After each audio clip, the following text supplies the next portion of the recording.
Você já leu a última crônica de Carlos Drummond de Andrade? Vou narrar a vocês esta crônica escrita por ele aos quase 82 anos de idade. Roda a vinheta!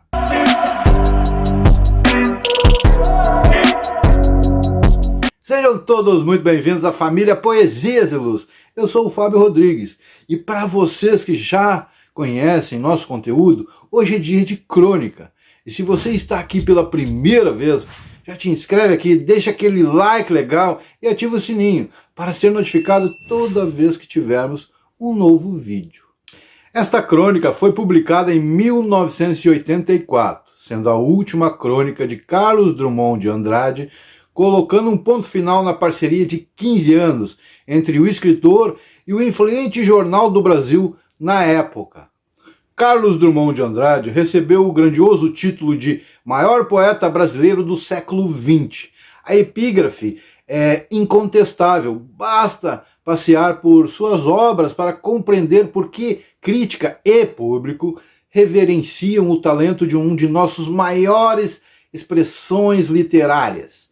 Embora seja mais conhecido como poeta, Drummond também foi um exímio cotista e cronista, e foi as crônicas que ajudaram a consagrá-lo com um nome indispensável para a nossa história literária brasileira. Durante 15 anos, o escritor publicou 3 vezes na semana suas crônicas no Jornal do Brasil, totalizando a extraordinária marca de mais ou menos 2.300 textos.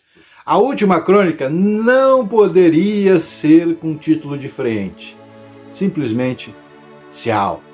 Há 64 anos, um adolescente fascinado por papel impresso notou que no andar térreo do prédio onde morava, um placar exibia a cada manhã a primeira página de um jornal modestíssimo, porém jornal.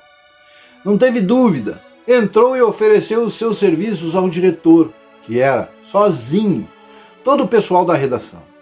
O homem olhou, cético, e perguntou: sobre o que pretende escrever?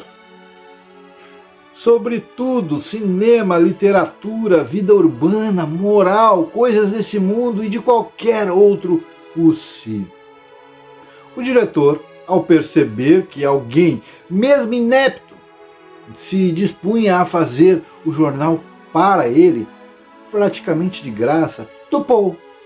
Nasceu aí, na velha Belo Horizonte, nos anos 20, um cronista que ainda hoje, com a graça de Deus e com ou sem assunto, comete as suas croniquices.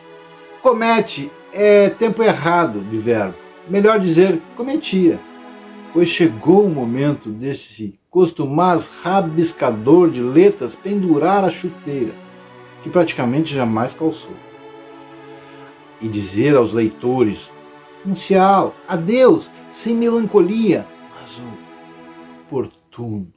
Creio que ele pode gabar-se de possuir um título não disputado por ninguém, o de mais velho cronista brasileiro. Assistiu, sentado, escrevendo ao desfile de 11 presidentes da República, mais ou menos eleitos, sendo um bisado, sem contar as altas patentes militares que atribuíram esse título. Viu de longe, mas de coração arfante, a Segunda Guerra Mundial. Acompanhou a industrialização do Brasil, os movimentos populares frustrados, mas renascidos, os ismos de vanguarda que ambicionavam reformular para sempre o conceito universal de poesia. Anotou as catástrofes, a lua visitada, as mulheres lutando a braço para serem entendidas pelos homens, as pequenas alegrias do cotidiano abertas a qualquer um que não certamente as melhorasse. Viu tudo isso, ora sorrindo, ora zangado, pois a zanga tem seu lugar mesmo nos temperamentos mais aguados.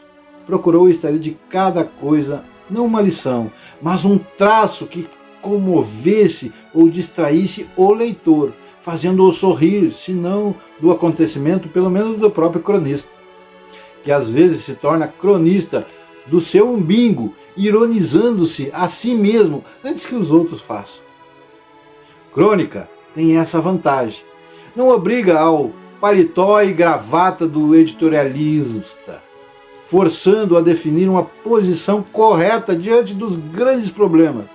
Não exige de quem a faz o nervosismo saltitante do repórter, responsável pela apuração do fato na hora mesma em que ele acontece. Dispensa a especialização usada em economia, finanças, política nacional, internacional, esporte, religião e o mais que imaginar se possa. Sei bem que existem os cronistas político, o esportivo, o religioso, o economista, etc. Mas a crônica de que estou falando é aquela que não precisa entender de nada ao falar de tudo. Não se exige do cronista geral a informação ou comentário precisos que cobramos dos outros.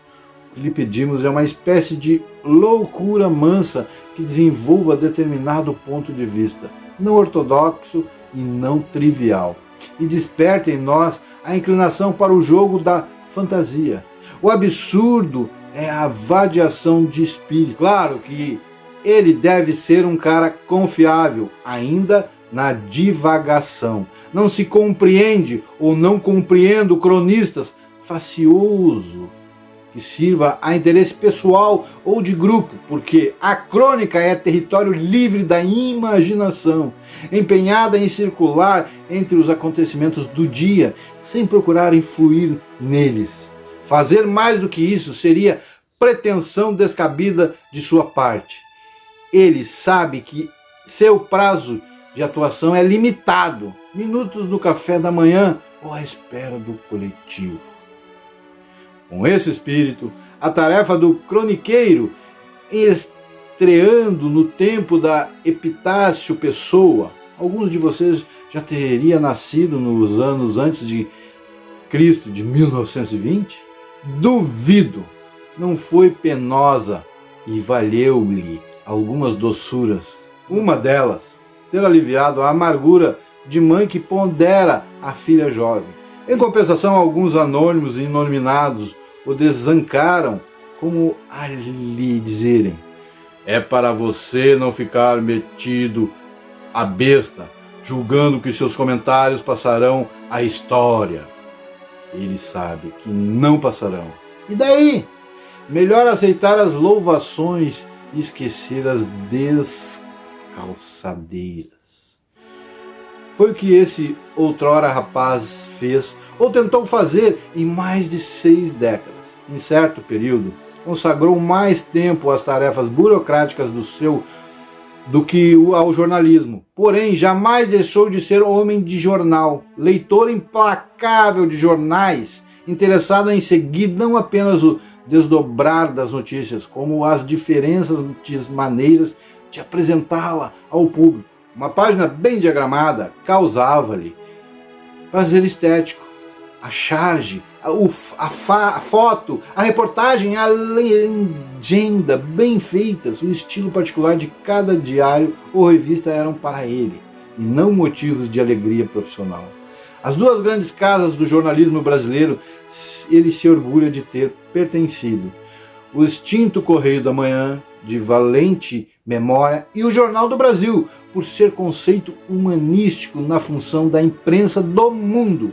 15 anos de atividade no primeiro e mais 15 atuais no segundo alimentaram as melhores lembranças do velho jornalismo. E é por admitir esta noção de velho, consciente e alegremente, que ele hoje se despede da crônica, sem se despedir do gosto de manejar a palavra escrita, sobre outras modalidades, pois escrever é a sua doença vital, já agora sem periodicidade e com suave preguiça. Ceda espaço aos mais novos e vá cultivar o seu jardim, pelo menos imaginário. Aos leitores, gratidão, essa palavra tudo. Carlos Drummond de Andrade, Jornal do Brasil, 29 de setembro de 1984.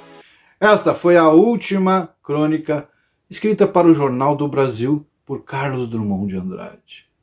Comente aqui se você já conhecia esta famosa crônica do nosso eterno Carlos Drummond de Andrade. Deixe aqui embaixo o seu comentário. No livro Boca de Loar estão reunidas algumas crônicas publicadas pelo Jornal do Brasil entre os anos de 1969 a 1984. Se você quiser adquirir, estarei deixando o link aqui na descrição. Comprando através do nosso link, você estará ajudando o nosso canal. Entre lá e confira. Apoie nosso canal. Compre essa ideia conosco. Me despeço de vocês com uma reflexão. Nossa vida é feita de ciclos, ou seja, o final de um é o recomeço de outro. Porque poesias são pequenos carinhos na alma. Voltaremos! Tchau!